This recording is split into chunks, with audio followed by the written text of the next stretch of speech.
بالنسبه للناس اللي عندهم الريحه خايبه في الفم ديالهم، كتطلع لهم من الجوف ديالهم وما يحسب لهم السنان. لا راه واخا كتحكي سنانك بالليل وبالنهار كتبقى ديك الريحه خايبه، فكتكون في الجوف ديالك. باش غتحيديها غتاخدي واحد المعلقه صغيره ديال الشيح كل صباح، كتخوي عليها نص كاس ديال الماء طايب وتخليها كتدفى، كتخليها كتطلق في داك المياه. من فوق كتطلق في داك المياه تتصفيها وكتشربيها على الريق.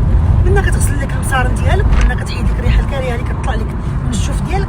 حتى الا كانوا عندك الحناش، داك الدويدات اللي تياكلوا هما في بلاصتك، الفيتامينات اللي ما كتنفعيش بهم انت، كتنفعوا بهم دوك الدويدات ما كيبقاوش.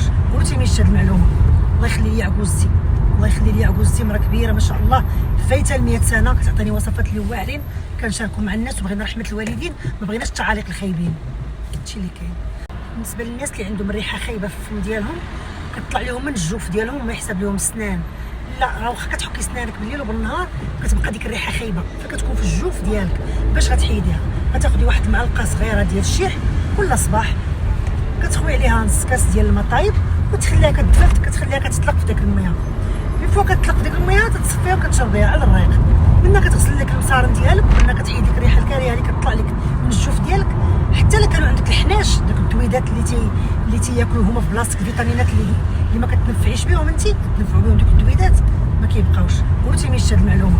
الله يخلي لي عكوزتي، الله يخلي لي عكوزتي، مرا كبيره ما شاء الله فايته 100 سنه، كتعطيني وصفات اللي واعرين كنشاركوا مع الناس، وبغينا رحمه الوالدين، ما بغيناش التعاليق الخايبين. هادشي اللي كاين.